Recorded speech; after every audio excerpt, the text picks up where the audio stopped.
Hello friends, welcome to Joel Prince kitchen. இன்றைக்கி வீடியோவில் நம்ம 10 நிமிஷத்தில் ரொம்பவே ஹெல்த்தியான ஒரு சைடிஷ் ரெசிபி தான் எப்படி பண்ணுறதுன்னு பார்க்க போகிறோம். இப்போ நம்ம இது பண்ணுறதுக்காக ஒரு பவுலில் 5 முட்டையை உடச்சி சேர்த்துக்கலாம். நீங்கள் எந்த அளவுக்கு முட்டை மசாலா பண்ண போகிறீங்களோ அதுக்கு ஏற்ற மாதிரி முட்டையை எடுத்துக்கோங்க.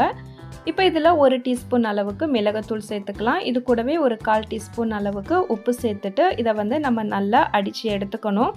இப்போ அடித்து எடுத்த இந்த முட்டையை நம்ம ஓரமாக வச்சிடலாம். இப்போ ஸ்டவ்வை ஆன் பண்ணிவிட்டு நம்ம ஒரு பேன் வச்சுக்கலாம். பேன் நல்லா சூடானதும் இதில் ஒரு 1/2 டீஸ்பூன் அளவுக்கு மட்டும் நம்ம எண்ணெய் சேர்த்துக்கலாம். எண்ணெய் நல்லா காஞ்சதும் நம்ம அடித்து வச்சுருந்த முட்டையை நம்ம இதில் சேர்த்துக்கலாம். இப்போ இந்த முட்டை எல்லாத்தையுமே நம்ம நல்லா ஸ்க்ரம்பிள் பண்ணி எடுத்துக்கணும். ஃப்ளேமை மீடியமாக வச்சுக்கோங்க, அப்போ தான் நம்மளுக்கு நல்லா வரும்.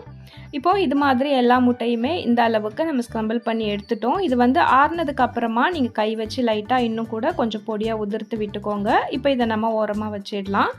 இப்போது இதுக்காக ஒரு பெரிய வெங்காயத்தை நம்ம இது மாதிரி குட்டியாக கட் பண்ணி எடுத்துக்கலாம். இப்போ ஒரு மிக்சர் ஜாரில் ஒரு 2 தக்காளியை நம்ம கட் பண்ணி சேர்த்துக்கலாம். கூடவே 1/2 கை அளவுக்கு கொத்தமல்லி இலையும் சேர்த்துட்டு இதை இப்போ நம்ம நல்லா பேஸ்ட்டாக அரைச்சி எடுத்துக்கலாம். இப்போ ஸ்டவ் ஆன் பண்ணி கடாய் வச்சுட்டு இதில் ஒரு 2 டேபிள் ஸ்பூன் அளவுக்கு எண்ணெய் சேர்த்துக்கலாம். எண்ணெய் நல்லா காஞ்சதும் நம்ம பொடியாக நறுக்கி வச்சுருக்க வெங்காயத்தை சேர்த்து வெங்காயம் நல்லா கண்ணாடி பதம் வர வரைக்கும் வதக்கி விட்டுக்கலாம். இப்போ இதோட ஒரு 1/2 டீஸ்பூன் அளவுக்கு இஞ்சி பூண்டு விழுது சேர்த்துட்டு இதையும் ஒரு வாட்டி நம்ம லைட்டாக வதக்கி விட்டுக்கலாம். இப்போ இதோட நம்ம அரைச்சி வச்சுருந்த தக்காளி கொத்தமல்லி அந்த பேஸ்ட்டை எடுத்து நம்ம இதோட சேர்த்துடலாம். சேர்த்துட்டு இதையும் ஒரு 2 நிமிஷத்துக்கு நம்ம நல்லா வதக்கி விட்டுடலாம். நல்லா வதக்குனதுக்கு அப்புறமா இதை ஒரு 3 நிமிஷத்துக்கு இதோட பச்சை வாசனை போகிற வரைக்கும் நம்ம அப்படியே விட்டுடலாம். இப்போ இதோட தேவையான மசாலா எல்லாமே சேர்த்துக்கலாம். காரத்துக்காக 1 டீஸ்பூன் அளவுக்கு நம்ம மிளகாய் தூள் சேர்த்துக்கலாம். உங்களுக்கு காரம் கம்மியாக வேணும்னா நீங்கள் கொஞ்சம் கம்மியாக சேர்த்துக்கோங்க. கூடவே 3/4 டீஸ்பூன் அளவுக்கு தனியாத்தூள், 1/4 டீஸ்பூன் மஞ்சள் தூள், 1/2 டீஸ்பூன் கரம் மசாலா எல்லாம் சேர்த்துட்டு இதை ஒரு வாட்டி இப்போ நம்ம நல்லா கலந்து விட்டுடலாம். மசாலா தூள் எல்லாமே இந்த அளவுக்கு நல்லா கலந்து விட்டதுக்கு அப்புறமா நம்ம இதோட தேவையான அளவுக்கு நம்ம தண்ணி சேர்த்துக்கலாம். தண்ணி ரொம்ப அதிகமாக வேண்டாம், நம்ம மசாலா மாதிரி பண்ண போகிறதுனால ஒரு 3/4 கப் அளவுக்கு மட்டும் நம்ம தண்ணி சேர்த்தா போதும். சேர்த்துட்டு இப்போ மசாலாவுக்கு தேவையான உப்பும் சேர்த்துட்டு இதை ஒரு வாட்டி நம்ம நல்லா கலந்து விட்டுடலாம். இதை நல்லா கலந்து விட்டுட்டு இப்போ இதை நம்ம ஒரு மூடி போட்டு மூடிட்டு இதை நம்ம அப்படியே கொதிக்க விட்டுடலாம். ஃப்ளேமை மீடியமாகவே வச்சுக்கோங்க.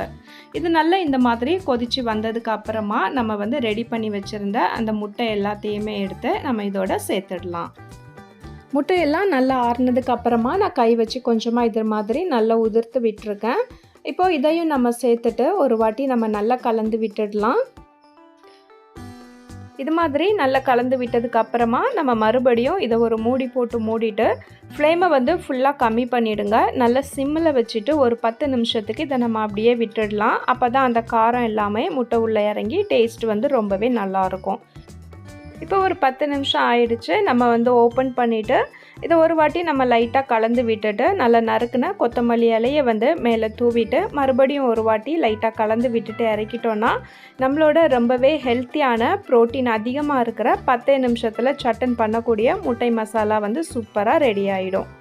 நீங்களும் ட்ரை பண்ணி பாருங்கள். வீடியோ உங்களுக்கு பிடிச்சிருந்துச்சுன்னா லைக் பண்ணிவிட்டு ஷேர் பண்ணுங்கள். மறக்காமல் இந்த வீடியோவுக்கு ஹைப் கொடுங்க. இதுபோல் ரொம்பவே ஹெல்த்தியான ஈஸியான ரெசிபீஸ்க்கு நம்ம சேனலை சப்ஸ்கிரைப் பண்ணி சப்போர்ட் பண்ணுங்கள்.